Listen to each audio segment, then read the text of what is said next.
The current champion Marcus Feldman on pole seemed to hesitate as the horn sounded, allowing Bernard, Alain and Aldi to get off to a cracking start and Alice Bayer in car 3 to look immediately threatening to the veterans' race.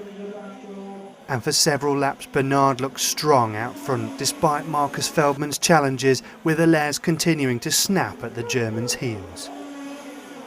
And in the early laps it started to feel like a battle for second place, with Bernard beginning to edge away. But with just 6 laps down, Marcus was right there again, hungry to be out in front. But his challenges also brought little mistakes that brought the front 3 cars together again. For lap after lap this 3-car train continued, and something had to give.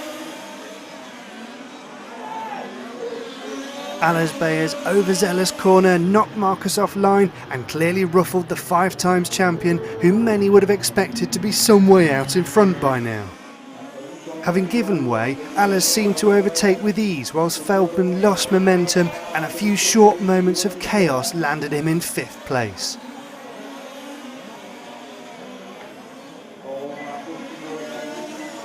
Though quickly progressing to 4th as Frenchman Cedric Privot in the yellow car had his own upset. Meanwhile up front the battle continued, with Alain pressuring Bernard and eventually taking the lead, only to lose it 2 corners later, but still Bayer kept on the pressure.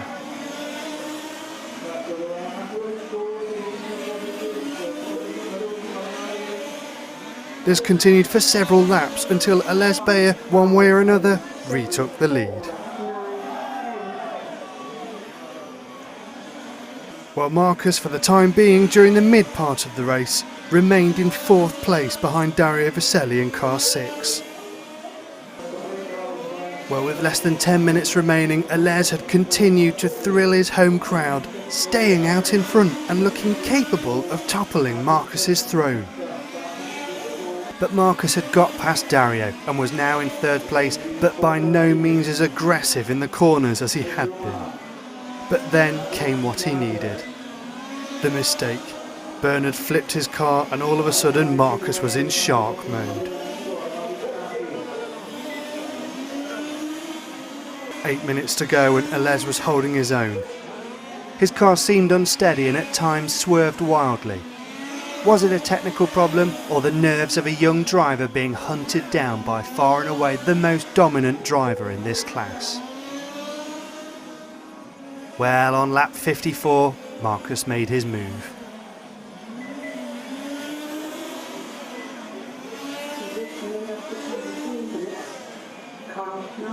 "5 minutes 40 to go and Bernard had recovered and was ready to do battle again. Alain's car seemed to be getting worse, but valiantly he held Bernard off for several laps, with Marcus Feldman gradually increasing his lead. And one final swerve sent Alice into the grass and Bernard into 2nd place.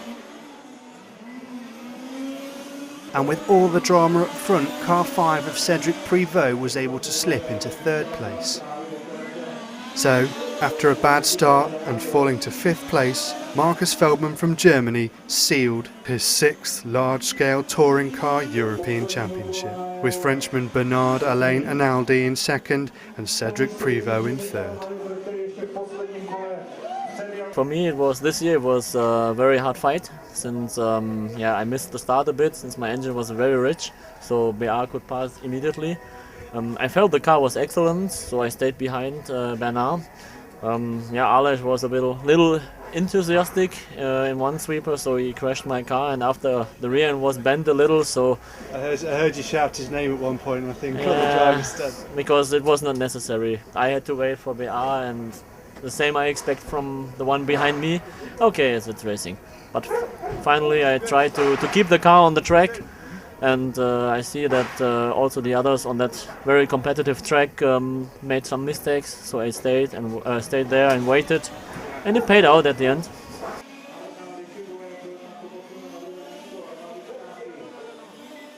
Did it push you to the limits? Did you think at any stage, I'm not going to make this, or were you there all the time? I think if you start thinking you're not going to make it, you lose. So I always tried my best, and it worked out.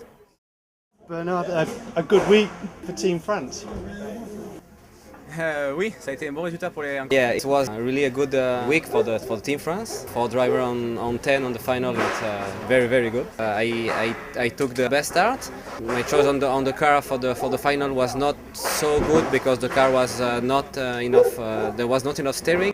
There was also a big fight with Alice and Marcus. Some mistake happened. I didn't have the possibility to push more on the end of the race for try something with Marcus, but the result is very good, and we are very happy. We will see the next year. He take a normal start. He tried to keep his position since the beginning. He did a rating race to see what's happened in front, and at the end it was good because his car was really easy to drive, and on 30 minutes it was really fine. Well, after the race, in technical inspection, the cause of Ales Bayer's problems were plain to see. A patch of tyre, perhaps 4 centimetres square, had torn away, and Ales had held off 2 world-class drivers for a large portion of the final, with a car that, in one race official's words, must have been virtually undrivable. Young driver Ales Bayer threatened to take this from you at one stage. We also had a 9-year-old in the semi. Do you feel good about the sport with young and new people coming into it? Yes, of course. Every sport needs new people to start and to race and to get supported. I think now there's a good young generation which is on their way. I think the years will come and we will see. The fight is started already. And before we leave Slavkov and the large-scale track Euros for 2010, there was one last driver we needed to check in with. Well, Martin, I didn't expect to be saying this, but did you enjoy watching that final? Yeah, the final was very, very nice for me. The fighting and everything was very good. I was just very nervous of my brother because he was leading and then he lost the race and of the final. You must be very proud of your brother. Yeah, I am very happy that he did a good job. He was leading the final with the guys who are much better than he, but he showed his performance and I am very happy. And what a great week here in the Auto Bay Arena. You must be proud to have hosted this. Yeah, we are happy that we can host the Euros because this is almost best race in fifth scale, so I am very happy that we can organize this.